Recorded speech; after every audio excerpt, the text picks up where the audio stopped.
Hello and welcome to Future Squared. Stephen Hawking once said that intelligence is the ability to adapt to change, so let's adapt.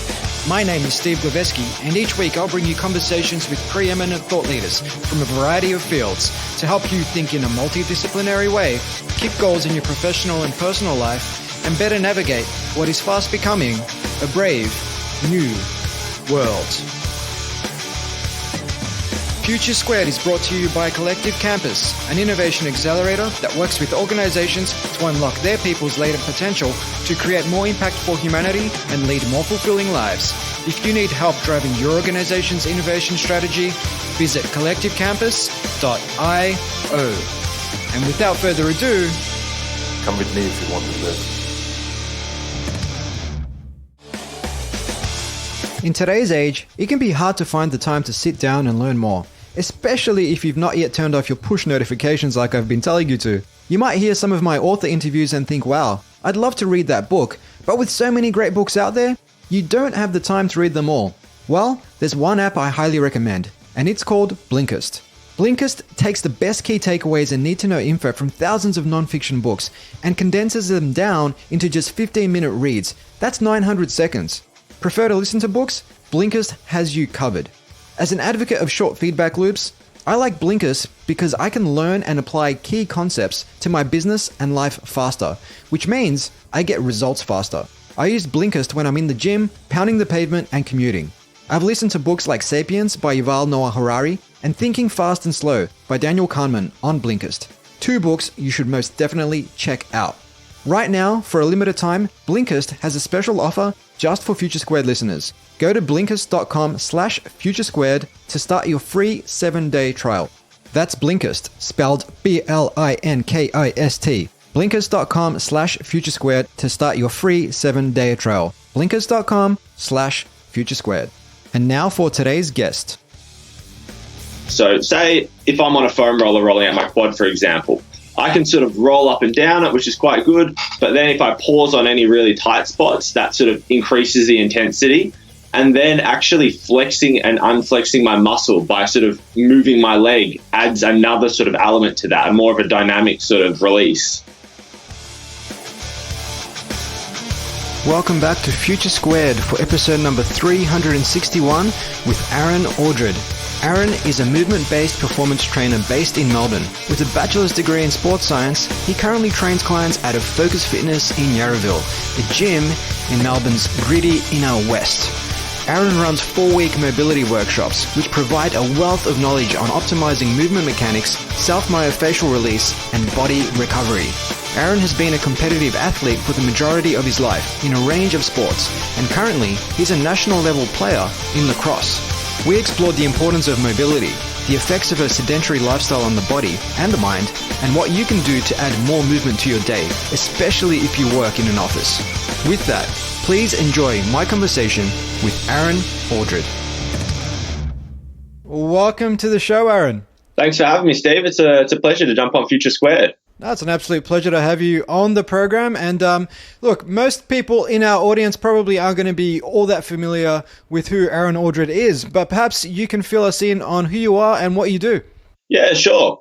So I am Aaron Aldred. I'm currently a personal trainer at a gym in Yarraville, inner suburbs of Melbourne. I really believe in movement as a way of the body expressing itself, and that's what I really sort of put across to all of my clients at the moment, where a lot of people focus on how much weight they can lift or how long they can do a lift for or how fast they are, but movement is so much more than that. It really comes down to our body expressing itself. And Yep.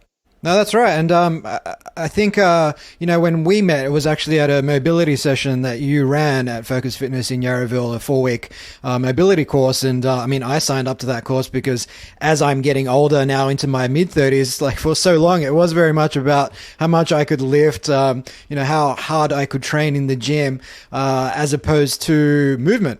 And now as I'm getting older, I'm finding recovery time is longer. I'm finding a lot more pain in certain parts of the body that I never had pain before, and then just not being as flexible as I once was.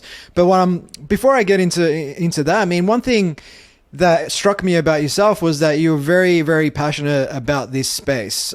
Just like your body language, the way you'd go into descriptive sort of narratives about different parts of the body, how they interconnect with each other. Where does this curiosity or passion come from? I would say it began very early. I've always enjoyed sort of being active, playing sports, and as a young sort of teenager, I had a lot of injuries, and that sort of led me to be curious about that as well, in terms of how the body, what's actually inside of us, where our muscles attach, how they work, where our joints are sort of comprised of. And a lot of those injuries led me to spend time in a physiotherapist office, and that sort of started my passion for that in terms of the actual rehabilitation of the body and movement. And then following that sort of rabbit hole led me to think that rather than rehab, how can we sort of prehab sort of these injuries? Which then led me to the movement sort of stream in terms of how can we optimize our movement to sort of reduce the chances of injuries such as that. Even if it's at the gym, like say if you're doing a bench press or something like that, a very small tweak may lead you to not have that same sort of chance of an injury. So, yeah, a lot of trial and error really on my own body at that stage. And then following that down to uni, where I did a degree of exercise science with a major in sports science, gave me a lot of that sort of knowledge backing to go out and then experiment with in terms of having that underlying physiology and sort of anatomy. Yeah, it's quite interesting, and what you're saying actually resonates with something a past guest, also from Yarraville, Lucas Ayun, who is basically a naturopath, and he's all about that sort of holistic health, so you can prevent things from happening to you rather than relying on other forms of medicine where it's more about looking for a cure once you're already down the rabbit hole. And I think in this space, it seems like a lot of people tend to follow in your footsteps, whereby they'll go out, they'll train, they'll get injured, and then they'll visit a physiotherapist, and then the physiotherapist will prescribe all sorts of stuff. But by that point, oftentimes it might be too late. Is that fair to say? Yeah, definitely. So I think it would very much sort of depend on the extent of the injury as well. Like something like, say, a tendinopathy that's been going on for 6 months is going to take a lot longer to recover from than, say, a strained calf or a slightly pulled muscle in that sense. But it really comes down to not just that time we spend training in the gym or out in the park running. It's how you move every day. It's how you move all day. Yep. So say someone that's a sedentary office worker, for example, they may sit down on their commute to work on a train. Then they may sit down throughout the day, and then they may sit down when they get home. And that's a lot of time that's spent not moving in potentially sort of compromised positions, so that when they do maybe go to the gym after work, if they've been sitting for 12 hours that day, then they get up and try and do some heavy back squats or some really loaded up lunges, it's putting their body in a lot more of a compromised position that it hasn't really been in that sort of day at all. Yep. So that really has a lot more potential to sort of go wrong if the body is suddenly changed out of its position it's spent so long in. Yeah, and I've got some stats here as well about the effects of a sedentary lifestyle, and things like adult and childhood obesity rates have increased by over 3x over the past 80 and 40 years respectively.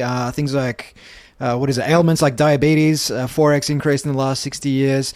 And I guess when you look at the way the nature of work has transitioned in the past, say, 120 years, I think at the start of the 20th century, something like, I think it was 40 to 50% of Americans were working in the agricultural domain. So they were farmers. The vast majority of the rest were working in factories, so they're always up and about. But over the course of the 20th century, people have in a very big way transitioned to office work, where they do spend, like you said, a lot of hours, 8 to 10 hours a day, just sitting down in the office and sitting down on the train or in their car on their way to and from the office, and ultimately don't get too much time moving. So with that in mind, I mean, what sorts of things might someone who does work in an office want to consider when it comes to incorporating more movement into their day? So, yeah, definitely. I completely agree with everything you've just said there, Steve. Like, I've seen some stats that say that 21% of adults are meeting their physical activity guidelines, which is basically 1/5 of the population. And even then, less than 5% are getting 30 minutes of activity per day. So with that being said, obviously aiming for that 30 minutes of exercise per day is definitely a great place to be looking towards. But even then, if you're sitting down for, say, 8 hours a day, getting up every hour and moving for even 2 minutes goes such a long way. Because when you're sitting down or even at a standing desk, which have become sort of all the rage recently, aren't that ideal in the sense that your heart has a system in its sort of inbuilt physiology of your muscles called a muscular pump, which what that does is that when you're standing and moving, your legs are actually contracting, and that helps pump the blood back to the heart in a venous return. When you're sitting down, the blood can pool in your legs, which can lead to sort of discomfort, like limb swelling. And it doesn't happen instantly, but over a period of 8 hours, if you're getting up every 3-4 hours, it can get quite uncomfortable there, which is why, getting up even for 2 to 5 minutes, just having a bit of a walk around, a little bit of a light stretch goes a very long way to helping reduce that amount of sedentary sort of behavior. Yeah, and that might come as a bit of a surprise to a lot of people who think that, standing desks are all the rage and spend most of their days standing. And I've come across various studies in the space that say that, prolonged standing may have health and productivity impacts. And to your point, what you should be doing is incorporating a lot more walking into your day, and whether that's getting up every, say, 40 minutes to an hour and actually going for a 2 to 5 minute walk, that seems to be more beneficial than just standing in a stationary position all day. Definitely. Like, if you think about sort of human beings as we've evolved over the last 200,000 years, we haven't evolved to stand in the one spot for such a long time. We've always been moving. Sort of hunter-gatherers have been always roaming constantly. So our bodies have evolved to help pump that blood back up to the heart by moving. So standing sort of contradicts that evolution. Yeah. And I think it was Alex Hutchinson as well. I had him on the podcast about a year ago. He wrote for Runner's World, and he wrote a book called Endure about the science of human endurance, essentially. And he published an article for Runner's World in which he said that standing all day is twice as bad as sitting for your heart, which totally contrary to the whole sitting is the new smoking stuff that you often hear. But yeah, definitely. Just on mobility, I mean, we've kind of thrown the word around, but for someone who perhaps a listener to this program might think mobility and that word may conjure up ideas of being a mobile worker and working from different parts of the world. But how do you define mobility? So the way I define mobility would be the ability to reach a joint sort of end range of motion under your own power before being restricted by your sort of like surrounding tissues, like a tendon, a muscle, or a ligament.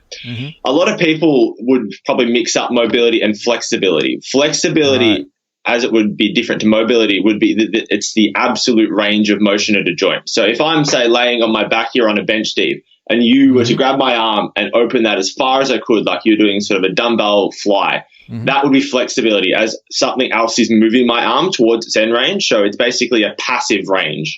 Whereas mobility is how far I could move that under my own power before I sort of get restricted.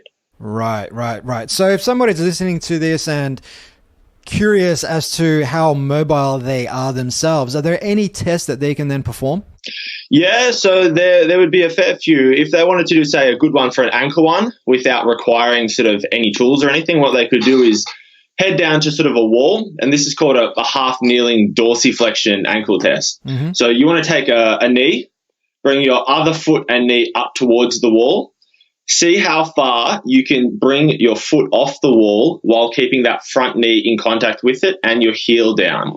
So it'll almost look like you're sort of in the bottom of a lunge with that front knee leaning over that toe. So with something like that, you want to aim for at least 12 centimeters from the front of your foot to the wall. That would be considered a pass there. Yep. Another quite good test in mobility that requires no tools or anything, again, would be basically how well you can get to the bottom of a bodyweight squat without your back excessively rounding. So a lot of people that have never really performed many bodyweight squats or anything like that might find that they go to squat down and they feel like they're falling back off their toes. That'll probably be because you're lacking a bit of ankle range of motion there. So in a normal bodyweight squat, as you're coming down, you want the knee to be able to track in front of the toes, which is contrary to what a lot of people would think, that the knees over the toes is a bad position to be in, quote unquote there. Yeah. It is a natural position. It's more so that it needs to be a stable position. If you shift them forward and then have your heels come up off the ground as you lean forward onto your balls of your feet, that's not a very strong position, which is why it's typically vilified. But personally, I believe that no real positions are bad. A lot of them are positions your body's not ready for, like a position, say, like having your lower back in flexion, like your lumbar spine in flexion, or your shoulders in internal rotation, are all, typically sort of vilified as bad positions for the body and you shouldn't be there. But it's generally just a position that your body probably isn't ready for or isn't ready to load in yet. Yeah. And that kind of echoes with something you said during the mobility session. I think I mentioned something around foam rollers and different contraptions that sometimes get a bad rap in different circles, different fitness circles, where some may say that, rolling out your lower back is not a good thing to do. But you had some different thoughts when it came to that. Yeah, definitely. So a lot of people would say grab a foam roller and roll their lower back. But the thing with that is you have your spine in the middle of your back, which almost acts as sort of a bridge that sticks out further than your actual lower back muscles. So when you're rolling on a foam roller, you're generally not able to make very good contact there. But if you have another tool such as like a spiky ball or a lacrosse ball, they work really well at digging into those sort of finer areas, like any upper back muscles, your lower back, your glutes, even your calves. So really tough spots to get to like that. Those tools are worth their absolute weight in gold. Sort of speaking on the topic of foam rolling as well, a lot of people have the misconception that when a foam roller is sort of taking effect on your muscle, it's actually breaking up adhesions between muscle and fascia, which is basically the covering of the muscle. If you imagine a power cable with some insulation on the outside, that's pretty much how the muscle and fascia sort of sit together. But in regards to those adhesions, studies have shown that collagen, which is the main sort of insoluble fibrous protein which makes up the fascia, has a similar sort of tensile strength to steel, which would take definitely a lot more force than our body could sustain to alter. So what SMR, which is self-myofascial release, actually does is it works by giving input to our nervous system, and that helps affect our muscle tone. Muscle tone being the sort of continuous and partial contraction of our muscle at all times. So you imagine if when you're standing up, you're not actively thinking about contracting any muscles, but your body is able to stand up because of muscle tone, keeping that sort of passive contraction at all times. So by altering that on a muscle that's quite tight, that doesn't need to be so tight, that's what it gives you, that sort of releasing feeling of foam rolling. Right. That makes a lot of sense. And I mean, you mentioned lacrosse balls and spiky balls. I guess people can use cricket balls and any basically hard ball that's of a decent sort of size and not too big, not too small. Honestly, there are so many tools you'd be able to use. So any sort of ball like that, even like there's these things called Theracanes now as well, where it's basically sort of a big cane with a loop on the end and a few sort of balls that allows you to get into your upper back, where normally that might be quite a hard position to sort of release yourself, but it allows you to sort of reach back and get over. But if anyone wants to try sort of a bit of self-myofascial release at home that has never really gotten into it before, what you can do is you can open your hand, have your palm out in front of you, follow your thumb down to the middle of your palm where you've got the nice sort of meaty muscles there. Get your other hand, drive your thumb into that sort of spot where you find the most tissue there, and pin that down, and then try and see how much range of motion you can use with your thumb. You might find that that's quite tight and going to be quite painful, for lack of a better term, but that's the sort of feeling of affecting the muscle tone through sort of SMR. And that reminds me of another exercise drill we ran through, which was using a spiky ball, but then pushing on it with the balls of our feet, essentially, which I found surprisingly painful. Definitely. So rolling out the soles of your feet are quite like any other spot in your body. A lot of people think, oh, you can roll out your quads, you can roll out your calves, but oh, you can't do your lower back, you can't do your feet or anything like that. But all muscles will build up excessive tone like that when used and never released. So rolling out the soles of your feet for someone that stands and walks and is quite active a lot will be a very intense experience, having never done that before. Mm-hmm. But it'll allow you so much more mobility in that joint and basically just free up what should be unrestricted in the first place. Yeah.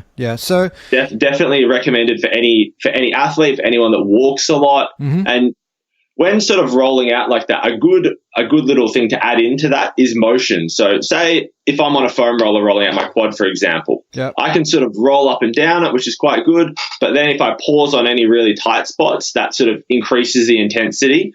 And then actually flexing and unflexing my muscle by sort of moving my leg adds another sort of element to that, and more of a dynamic sort of release. Yeah. And I did notice that during the mobility sesh and also afterwards in my own personal sort of training endeavors, where you do incorporate that movement, the feeling or the intensity of that rolling out of the muscle is just way higher than what it normally is when you're in more or less a sort of stationary linear position. Definitely, yeah. It really sort of ups the ante there, for lack of a better term. Yeah, fantastic.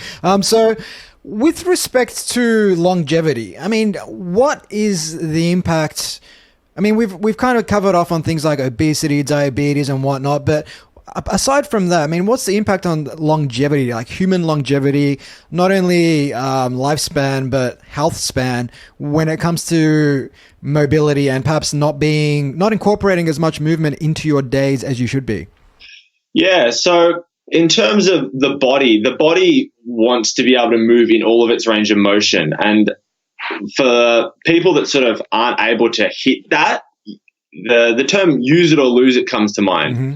So, for example, I've seen studies before that about, I think it's 20% of hip range of motion in terms of extension mm-hmm. is lost when comparing 25 to 39-year-olds to 60 to 74-year-olds.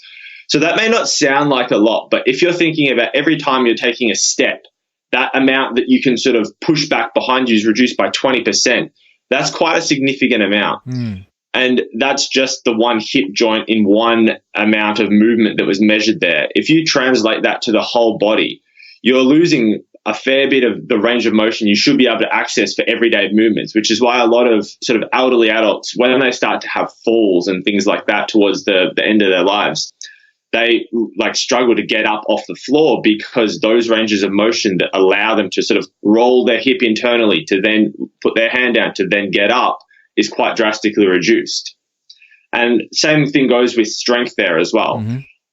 A lot of people, if you walk into a gym, will be training for sort of strength or for muscle mass, but at the same time, fitness has 11 components spanning things like agility, flexibility, reaction time. So a lot of things that are generally looked over as well.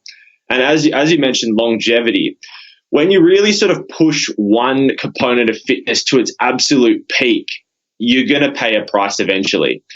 Someone that's a good sort of example of this at the moment would be Ronnie Coleman with all the sort of surgeries he's been going through. He seems to have had maybe 10 to 15 surgeries this year almost on his back alone. Yeah. And just real quick, just for our audience who may not be familiar with Ronnie Coleman, he's a multiple time Mr. Olympia winner, bodybuilder, absolute freak of human nature. But like you said, very big on one dimension of fitness, but not necessarily the rest. Exactly, yeah.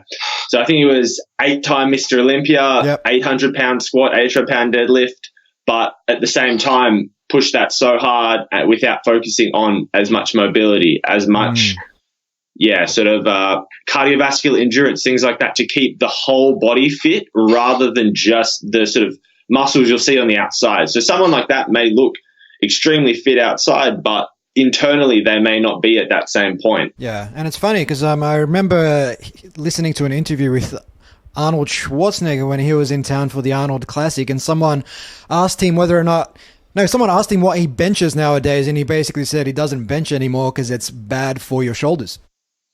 Yeah, so I believe that no exercise is going to be inherently bad. Certain positions may not work for individuals, whether that be your body is not ready for a position or due to anatomical differences. Like, there are 3 sort of base ways that the hip can actually be presented in. So some people have a more of an externally rotated femur, which is the main sort of upper leg bone.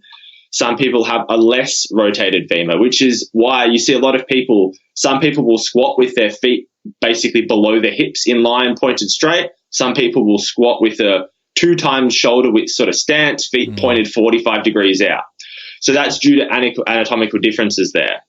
So it's more so about getting to know your body and what works for you. Like, I may say that something like a Penlay row may not be very good for my lower back, Steve, but you may find they work wonders for you and you may get nice range of motion. You might find a good sort of strength improvement from that. So I think it comes down to more knowing your body through sort of trial and error than me saying, all right, don't deadlift because it's bad for your back. Like, that would be discrediting certain movements that definitely have a place. Yeah, definitely. And it's funny you mentioned deadlifts as well. I was reading a study last week, which my physiotherapist actually shared with me, which found that there was no direct link between back injuries and movements, compound movements like your deadlifts, which I found really counter to, conventional wisdom. Definitely. So something like that, when performed correctly, which is a big underline there, goes against everything that says it should injure you. You're strengthening the movement. You're refining your nervous system's ability to pick up something from the ground in addition to your muscles, as well as putting your tendons and ligaments and joints through that same strain. So as long as it's a sort of built up process over time, that's basically what you want to strengthen those sort of movements. Whereas, conventional wisdom would say it's a good way to get hurt if you rush it, if you jump into something your body's not ready for. And it's funny, and I remember reading about pain and how pain is often a byproduct of these schemas we have in our heads. So if we line up at the squat rack to deadlift, we may have this script in our brains that says, well, deadlifting hurts your back. And inevitably, what you end up doing is hurting your back because you're sending signals from your brain to your body, or your body to your brain, whatever way that works, to essentially tell you that this is painful and that you should stop doing it. Whereas someone who goes into it with the mindset of this is actually good for me, this is going to strengthen my back, won't be sending those signals, those subconscious signals to their body, or whatever the case is. It was just a really interesting piece. Have you come across that research? Absolutely. So I think another term that sort of fits in well with that is learned helplessness. So the brain in that sort of situation is outputting the pain signal rather than the body sending it up to the brain. So if you've had, say in the past, if you have tweaked your lower back doing a deadlift, next time you go to sit up, you may still have sort of like referral of that same pain due to your brain having a memory of it there and it not being necessarily comfortable in that range, even though there is no sort of injured tissue, there's no pathology in that area causing that pain, but your body has had a bad experience with that and then sort of doesn't want to go into that position. Yeah, and I guess we could find parallels for that in all walks of life, whereby you may have had a bad experience giving a presentation once upon a time, and therefore every single time you need to give a presentation thereafter, you're just filled with anxiety and whatnot because you've got this negative schema in your mind, even though it could be the best thing for you, for your career and everything else. And I guess it's in many ways similar with the body and certain movements that actually make you stronger rather than weaker. Definitely. It's all about how your body learns and adapts to what you sort of put it through there. Whether you view something instead of in a bad light, it's a new challenge that you're ready for at that time, rather than something that may have been an issue in the past. Yeah. Fantastic. So I want to circle back to something you said a few moments ago, Aaron, about, you got to figure out what works for you. And I totally agree with that. And nowadays there's a lot of, the wellness industry is I think it's a $1 or $2 trillion industry the last time I checked. And we've got pills, we've got saunas, we've got yoga studios, we've got all sorts of stuff out there. And, recovery mechanisms like ice baths, float tanks and things of that persuasion are very much all the rage. And I mean, what's your take on some of these contraptions? Because I read and hear a lot of contradictory voices. Some say these are great for you. Others say it's just a gimmick. It's all in your head. It's a placebo effect. I think it very much comes down to what you're actually aiming to get out of it. Because Sure. I would separate physiological sort of responses and mental sort of well-being into two separate categories there. Yeah. So the first thing I'd sort of preference is that sleep is absolutely the king. Yes. Aiming for 8 to 9 hours a night to allow your body to sort of optimally recover is the first point. That is what I'd be tackling. If I could put my focus into one thing first, that's what it would be. Side note for that would be food. A lot of people think that supplements are the best way to sort of improve themselves in the gym or life or anything, but that's just what they should be. They should be supplements to an already balanced and healthy diet. Aiming for, depending on the person, obviously, and how active they are, between 2,200, I think, calories, I think, is the estimated daily intake for a mid-active male. But there are plenty of online calculators. You can just jump on Google, type in daily calorie calculator, and then have a rough estimate from there by putting in a few stats like height, weight, and activity level. Aiming for that through balanced nutrition is definitely the second point there. In terms of ice baths and sort of cryo chambers and stuff like that, they can give a nice sort of feel-good effect after, but from the research I've read, there is a lot of contradicting research on the thing. So I think it's very much comes down to what the study is actually looking for in that individual study. But my consensus is that icing the muscles sort of immediately after maximal exercise or intense exercise suppresses inflammation, which can be good and bad depending on how you're treating it. It hinders muscle fiber growth and it delays regeneration. So that could be bad if you're doing it in a time that doesn't really need to be recovered immediately. But if you're looking, say, at a tournament for a lacrosse tournament, for example, where they have to play multiple days in a row, something like an ice bath to suppress that inflammation and regeneration might be ideal because they have to perform the next day. Whereas if you're an athlete in the off season or something like that, you want that regeneration. You want the muscle fiber growth there. So an ice bath would be counteracting what you're actually trying to achieve. And then in terms of saunas, I was reading a 2017 study in terms of the effects of sauna on skeletal muscle hypertrophy in young males during weight training that showed no statistical difference in strength gain using sauna 3 times a week for 15 minutes over a period of 6 weeks. But that's not to say they're not useful at all. Saunas release, or any sort of high temperature exposure, releases something called a heat shock protein, which is a very useful cell produced by the body in response, to high sort of heat environments, but they've also been found to be released in cold environments and under intense UV light. What they do is they help with a sort of assimilation of new protein and the protection and rebuilding of old damaged cells. Someone that does an extensive amount of work on heat shock proteins that I would recommend your listeners look into if they're interested on that is Dr. Rhonda Patrick. Yeah, she's been on the Joe Rogan Experience quite a few times, so people should check out those conversations. Very, very engaging. So a couple of things there. I mean, you mentioned cold immersion or ice baths rather, and it's funny because I used to have a cold shower after a strength training session for many, many years, and then I encountered a bunch of research, quite recent research, which found that that's actually not the best thing for you after a strength training session in terms of a catabolic effect on the muscle. So you're kind of undoing some of that hard work. What you should be doing is having a warm shower. If you want to have a cold shower, you need to wait or something like a couple of hours.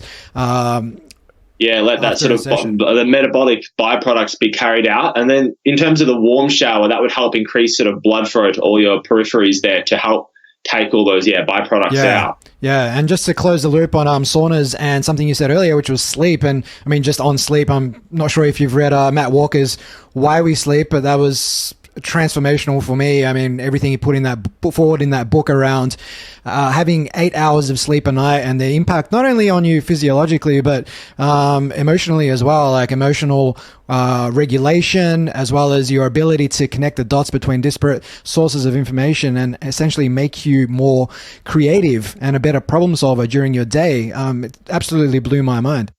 100%. It's absolutely night and day difference between a night where you get maybe 8 hours sleep versus one where you get sort of a disrupted 5 hours sleep. Yeah, I haven't read Matt Walker's book, but I've listened to a few podcasts with him, and yeah, he's very, very knowledgeable about sleep. Yeah. He's the sleep doctor, I think he calls himself, or the sleep diplomat. But bringing or closing the loop on saunas and sleep, as I was going to say, what I find works quite well in that space, if you do have difficulty falling asleep at night, and it doesn't need to be a sauna, but it could be like a hot shower, whereby that increases your core body temperature. But then as your body is cooling itself down, after that, I find it becomes so much easier to just fall asleep. Like literally within 10 to 15 minutes, I am out like a baby.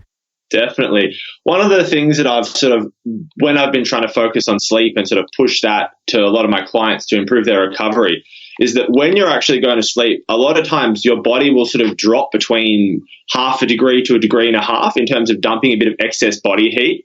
And what your body does after getting out of a very hot shower, you have so much blood flow going to your arms and legs to try and dump that excess heat. It does that a lot quicker. So I would say that would be partial of the reason why you might find it a lot easier to get to sleep after having something like a hot shower there. Yeah, definitely. And also with hot exposure, you mentioned repairing old cells and whatnot, or rejuvenating old cells, creating new cells. I think cold immersion also has a similar effect in terms of your mitochondria, which is essentially, as what some people call it, the battery pack for your body. Exactly, definitely. So that would sort of tie into, have you heard of Wim Hof, the Iceman? I have indeed.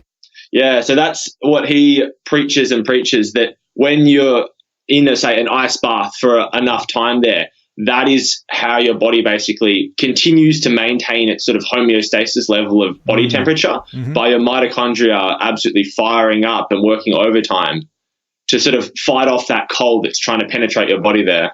Yeah. It's not only that, but I find from the perspective of just shifting your mindset and just shifting your mood, because I like to have cold showers most mornings, and something about discipline as well, whereby especially in the 100%. Melbourne winter, the last thing you want to do is jump in the cold shower at 7 a.m. in the morning. I feel you, man. I feel you. Yeah. Are you a fan of the cold showers then? Definitely. Even just for the pure mental benefit of it, putting yourself in an uncomfortable situation there to start the day can prepare you so much better for the day. Have you heard of Stoicism? Yeah, man. I've had Massimo Pigliucci on the show before, who wrote the book How to Be a Stoic, and he's a philosophy professor at the City University of New York. I think I'm having him back on the show in a couple of weeks, actually. So, big awesome. Stoicism fan. We've discussed meditations on this podcast before, but I take it you're a fan. Definitely, yeah. So I've read quite a few books on Stoicism. I'm a very big fan of sort of being able to put yourself in that mindset of an uncomfortable situation and basically just focus on your breath, get through it, and then you can sort of put yourself in a good headspace for the rest of the day to tackle anything.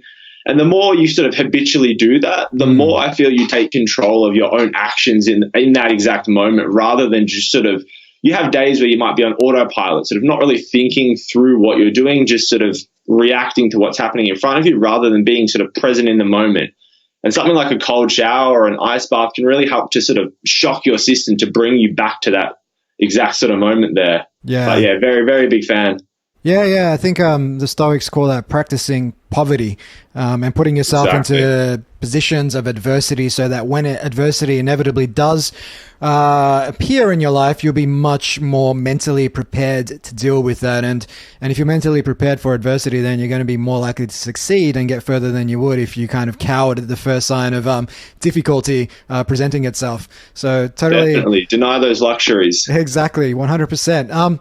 So, we haven't got too much time left, but I wanted to touch on what people can do. I mean, we've kind of talked about people should incorporate more walks into their day, not just stand all day, not just sit all day, but get up, move around, which also ties into a lot of the research on productivity, which says you should work kind of like a lion, like you hunt, you seek out your prey, but then you go and rest. And throughout the day, you're kind of building up energy, you're pouncing, and then you're going back to rest. So something like the Pomodoro technique, where you might focus on work for, say, 20 or so minutes, 40 or so minutes, have a 5-minute break, 40 minutes, have a 5-minute break, and then have a longer break.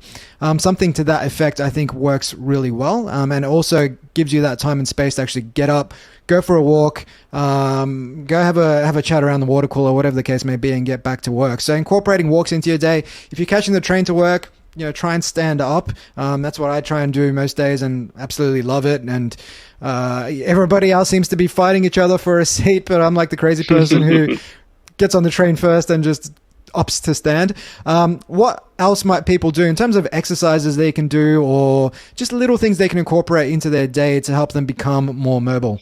So, I mean, in terms of mobility there, you could probably get up in that sort of 40-minute, 5-minute, 40-minute, 5-minute sort of stretch. You could add just a couple sort of simple stretches and have them sort of rotate throughout the day or every other day. That would make a huge difference. So as someone that's sitting down a lot and as an office worker, you might have a very tight neck, which is something I hear a lot from a lot of my clients. Mm-hmm. So a few of the neck muscles, the front neck muscles that are most superficial under your sort of jaw. So if you put your hands under the front of your jaw there, Steve, mm-hmm. you might feel some quite tight muscles there. That'll probably be the sternocleidomastoid. To release that, a really good way is to basically think about a clock in front of your face. If I'm bringing my chin up to 12 o'clock and then across to about 2 o'clock, you might feel a nice stretch at the front there. Yep. Having that stretch every hour or so, even for a minute or two, would go a long way. And in addition to that, doing a lot of typing, using a mouse for a lot of time, you spend a lot of built up hours over a week with your hands in a flex sort of internally rotated position. So releasing your wrist flexors and extensors, another thing that would be huge to prevent RSI, as well as the actual just feel-good effect of having a nice loose sort of forearm that isn't constantly bound in one position. Yeah. Those will definitely go a long way. Fantastic. So with your personal training, I mean, from the perspective of leadership or influencing people, I guess, because I had Paul Roos on the show last week and we spent a good 90 minutes talking about leadership and how to get the most out of people. And I imagine in your space, I mean, you're dealing with lots of people, you're ultimately trying to get them to change their behaviors in many cases, whether it's the food they eat, whether it's how they move, whether it's exercising regularly. I mean, how do you go about getting the most out of people? In my experience, I find that I can show them what they need to do in the session, but until I sort of educate them as to why they're doing it and how it benefits them into their grand scheme of their life, that's when the real sort of lifestyle changes take place. Because I can have them doing X amount of exercises and the crazy newest fad sort of in session, but if it doesn't carry over to the rest of the time they spend during the week, say someone trains with me one time a week for 45 minutes. In the grand scheme of a week, that's really not that much time. So it's more so helping them adjust their lifestyle sort of practices to carry over to much greater effects. Yeah. And I love what you said there. I mean, I think and it's probably something that so many executives and entrepreneurs actually screw up, whereby they just hire people and they tell them what they need to do and just go off and do it. But they often don't reflect on the underlying why behind that actual what. And when you actually reflect on that as an organization and also reflect on the underlying why behind the roles that your people have, it changes the game. It's like you could be a garbage cleaner and people might look down on that, or it's a difficult role to sell. But ultimately, if you frame that as, well, you're keeping our streets clean so kids have somewhere safe to play, or you're keeping our streets healthy so people aren't, contracting cholera and all sorts of diseases, well, exactly. That changes the game. It's not just being a garbo, essentially. Yeah, definitely. Or providing food for your family, putting clothes on your kids' backs. There's many reasons people do things, and it's very easy to superficially judge on something like that. But yeah, the reason they're doing it might be something you have no idea of.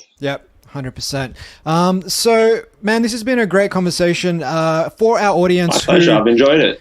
For our audience who want to find out a little bit more about you and your work and perhaps get in touch, where can they go? Jumping onto Instagram and finding me at aldred.performance, which is ALDRED.performance would be the best way. Awesome, dude. Well, I'll add that to the show notes for our listeners. Any parting words of wisdom? Main points would be that mobility is a lifelong endeavor that never really goes away with age. The fitter you can be at 20 as well as 80 will translate so much to quality of life. Fantastic. Thank you so much, Aaron. Hope you enjoy the rest of your Too day. easy. Have a good one, Steve. Hi guys, Steve again. I hope you enjoyed this episode. If you'd like to receive a weekly email from me, complete with reflections, books I've been reading, words of wisdom, and access to blogs, ebooks, and more that I'm publishing on a regular basis, just leave your details at futuresquared.xyz/subscribe and you'll receive the very next one. If you're picking up what I'm putting down, take a minute to like, share, or subscribe on Apple Podcasts, Google Play, Spotify, or wherever you get your podcasts. It goes a long way to giving the podcast the exposure it needs so I can continue bringing you guests and conversations of the highest caliber. You can catch me on Twitter at Steve Glibeski and on Instagram at TheSteveGlibeski.